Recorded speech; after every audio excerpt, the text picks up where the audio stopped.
আসসালামু আলাইকুম। সংবাদে আপনাদের সবাইকে স্বাগত জানাচ্ছি। আমি ফিরোজ তোহা। শুরুতেই আরবে কেবলস সংবাদ শিরোনাম। বাংলাদেশের সর্বশেষ গুরুত্বপূর্ণ আপডেট সংবাদে আপনাকে স্বাগত। শুরুতেই সংবাদ শিরোনাম, পরে বিস্তারিত। শুরুতেই জানাবো, চিকেন নেক্স নিয়ে দুশ্চিন্তায় ভারত, ভারী অস্ত্র মোতায়েন। শিলিগুড়ি করিডোর, যা চিকেন নেক্স নামে বহুল পরিচিত এই অঞ্চল নিয়ে বেশ দুশ্চিন্তায় পড়েছে ভারত। চিকেন নেক্স নিয়ে কিছুতেই ভারতের বিপদ কমছে না। বাংলাদেশের অন্তর্বর্তীকালীন সরকার এর প্রধান উপদেষ্টা অধ্যাপক ডক্টর মোহাম্মদ ইউনূস চীনে গিয়ে তার বক্তব্য দেওয়ার পরই ভারত নড়ে চড়ে বসছে। চিকেন নেক্সে তারা ভারী অস্ত্র মোতায়েন করেছে। এরপর জানাবো, ডক্টর ইউনূসের সঙ্গে ভুটানের প্রধানমন্ত্রীর বৈঠক। অন্তর্বর্তীকালীন সরকারের প্রধান উপদেষ্টা অধ্যাপক ডক্টর মোহাম্মদ ইউনূসও ভুটানের প্রধানমন্ত্রী দাশো শেরিং তোকবে বৈঠক করেছেন। আর শুক্রবার 4 এপ্রিল বিমস্টেক শীর্ষ সম্মেলনের ফাঁকে দ্বিপক্ষীয় বৈঠক অনুষ্ঠিত হয়। এদিকে বাংলাদেশে ইসলামী চরমপন্থা নিয়ে প্রেস সচিবের পোস্ট।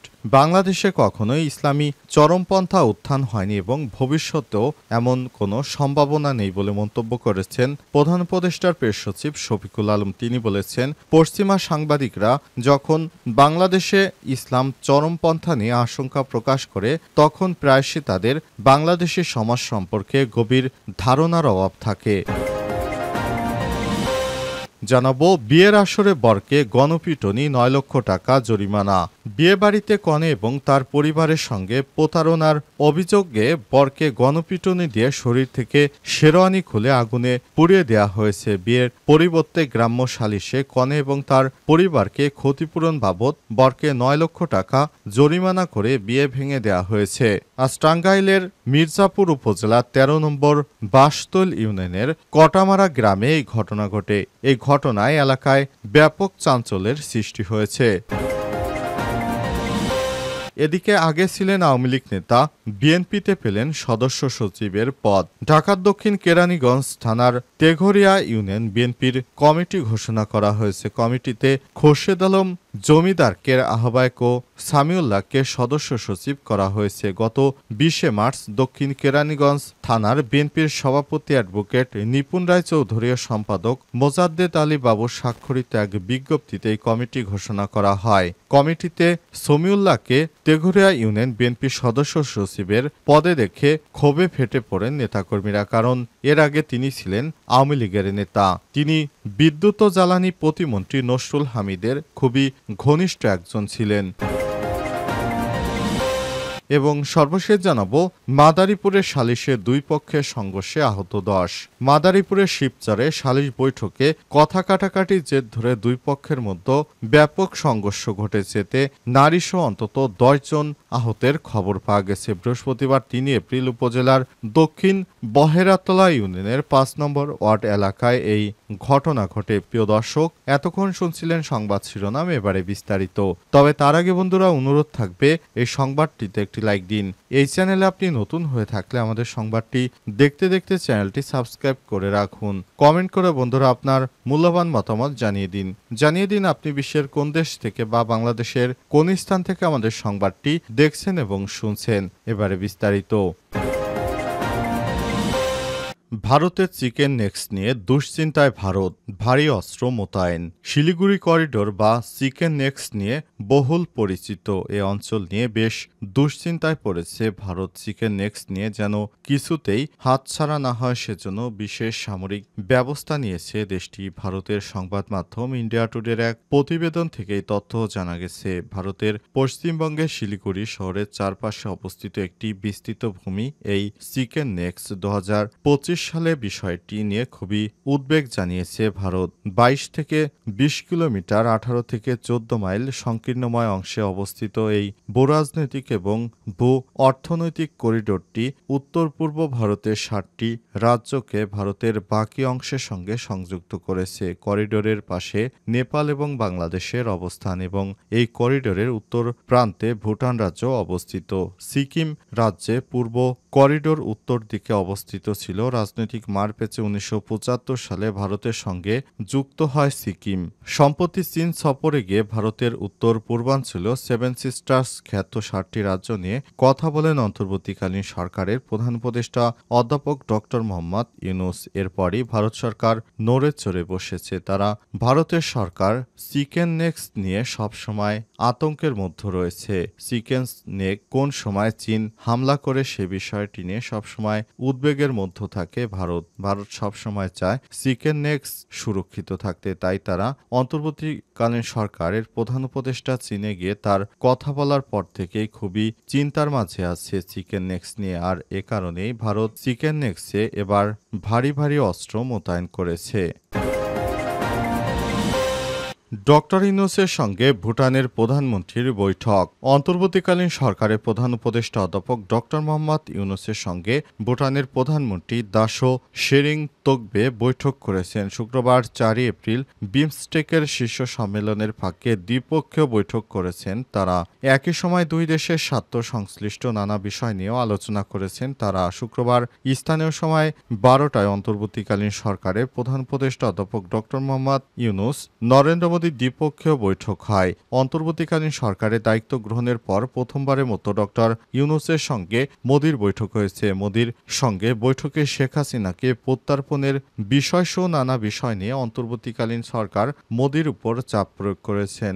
নরেন্দ্র মোদীকে তিনি জানিয়েছেন শেখ হাসিনাকে প্রত্যর্পণ চুক্তি অনুযায়ী বাংলাদেশে ফেরত দিতে হবে, কারণ বাংলাদেশ থেকে শেখ হাসিনা যেভাবে গণহত্যা চালিয়েছে পৃথিবীর কোনো রাষ্ট্রই তাকে আশ্রয় দেয়নি, কিন্তু ভারত তাকে আশ্রয় দিয়ে খুব ভুল করেছে।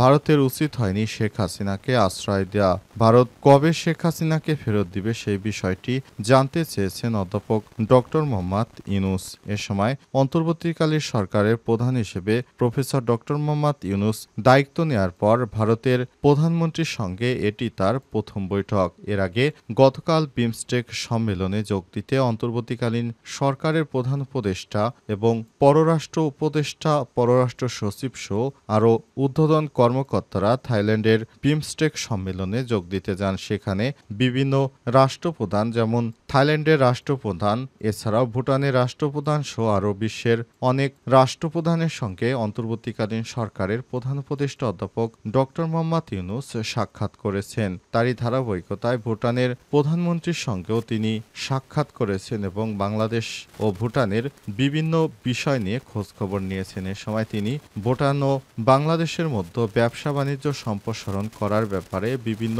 আলাপ আলোচনা করেছেন। আজ বিমস্টেক সম্মেলন শেষে অন্তর্বর্তীকালীন সরকার বিকালে তার দেশে ফেরতের কথা রয়েছে। তবে আজ না আসলেও আগামীকাল তিনি নিশ্চিত দেশে ফিরবেন বলে এমনটা আভাস পাওয়া গেছে। বাংলাদেশে ইসলামিক চরমপন্থা নিয়ে প্রেস সচিবের পোস্ট। বাংলাদেশে কখনো ইসলামী চরমপন্থার উত্থান হয়নি এবং ভবিষ্যতেও কোনো সম্ভাবনা নেই বলে মন্তব্য করেছেন প্রধান উপদেষ্টার প্রেস সচিব শফিকুল আলম। তিনি বলেছেন, পশ্চিমা সাংবাদিকরা যখন বাংলাদেশে ইসলামী চরমপন্থা নিয়ে আশঙ্কা প্রকাশ করেন তখন প্রায়শই তাদের বাংলাদেশি সমাজ সম্পর্কে গভীর ধারণার অভাব থাকে। কেবল ধর্মীয় জনসংখ্যার কারণে বাংলাদেশে আফগানিস্তান, পাকিস্তান বা সিরিয়ার মতো দেশগুলোর সঙ্গে মিলিয়ে ফেলা একটি গুরুতর ভুল উপস্থাপনা। শুক্রবার ৪ এপ্রিল নিজের ভেরিফাইড ফেসবুক অ্যাকাউন্টে শেয়ার করা এক পোস্টে সব কথা বলেছেন তিনি। ১৯৯৪ সালে তসলিমা নাসরিনকে নির্বাসনে বাধ্য করার পরেও বাংলাদেশে ইসলামপন্থী ধর্মতন্ত্রে পরিণত হয়নি। ধর্মনিরপেক্ষতা লেখক হুমায়ুন আজাদকে কুপিয়ে গুরুতর আহত করার পরও ইসলামপন্থী কঠোরপন্থীদের ব্যাপক পুনরুত্থান দেখা দেয়নি। প্রেস সচিব আরও বলেছেন, ২০০৫ সালে ধারাবাহিক বোমা বিস্ফোরণ বা ২০০৪ সালে বাংলা ভাইয়ের মাওবাদী বিরোধী ইসলামপন্থী ভিজিল্যান্ডদের উত্থানের পরও বাংলাদেশে যা ছিল তা রয়ে গেছে। ২০১৩ থেকে ২০১৬ সালে দেশের মতো যখন নাস্তিক ব্লগার, ধর্মনিরপেক্ষতা এবং সমকামী কর্মী প্রায় ২০ জন বিদেশি চরমপন্থী হামলায় নিহত হন, তখন বাংলাদেশ তার মূল ক্ষেপে ওঠে। তবুও তার সমাজ বেশিরভাগ ক্ষেত্রে এই রকম রয়ে গেছে। সুতরাং এদেশে কোনো চরমপন্থীর মাথাচাড়া দেওয়ার কোনো সুযোগ নেই বলেও জানিয়েছেন প্রধান উপদেষ্টার প্রেস সচিব। বিয়ের আসরে বরকে গণপিটুনি ৯ লক্ষ টাকা জরিমানা। বিয়েবাড়িতে কনে এবং তার পরিবারের সঙ্গে প্রতারণার অভিযোগ করে বরকে গণপিটুনি দিয়ে শরীর থেকে শেরওয়ানি খুলে আগুনে পুড়িয়ে দেওয়া হয়েছে। বিয়ের পরিবর্তে গ্রাম্য সালিশে কনে এবং তার পরিবারের ক্ষতিপূরণ বাবদ বরকে ৯ লক্ষ টাকা জরিমানা করে দিয়ে বিয়ে ভেঙে দেওয়া হয়েছে। গত বুধবার টাঙ্গাইল জেলার মির্জাপুর উপজেলার ১৩ নম্বর বাসতৈল ইউনিয়নের কাটামারা গ্রামে এই ঘটনা ঘটে। এই ঘটনাটি এলাকায় ব্যাপক চাঞ্চল্যের সৃষ্টি হয়েছে। এলাকাবাসী জানান, বর শরীফ মাহমুদ নিষিদ্ধ ঘোষিত ছাত্রলীগের সাবেক নেতা। তার পিতার নাম সাইফুল ইসলাম। গ্রামের বাড়ি মির্জাপুর উপজেলার বাসতৈল ইউনিয়নের উত্তর পেকুয়া গ্রামে। অপরদিকে কনে শিলা আক্তারের পিতার নাম আশফাকুল ইসলাম আক্তার।